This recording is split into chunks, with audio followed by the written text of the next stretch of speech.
So yeah guys, ito yung standard na Tamaraw drop side. And what we have here besides this is the modified version.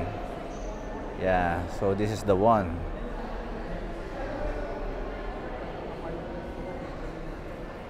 So yeah guys, kita nyo meron pang roof rack tong Tamaraw natin.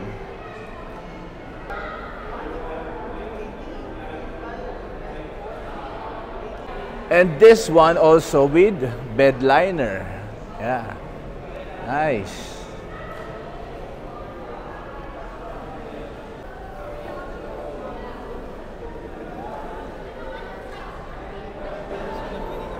So yeah guys, so makikita nyo dito here, meron tayong lights here versus the original one, the stock one there.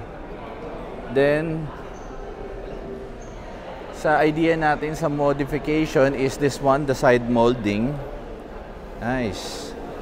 And this big tires, Toyo tires, this one. And 17-inch mags.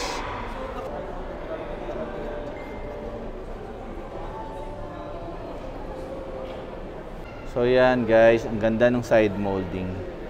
Ang laki ng impact niya when it comes to the looks of this Tamaraw.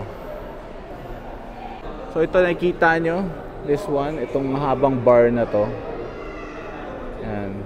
Additional lighting. Then this one. Here and the other side. Of course, this one that I mentioned earlier. Yan. So this is just one of the ideas kapag gusto nyo i-modify yung Tamaraw nyo. So yan, ikutan lang natin.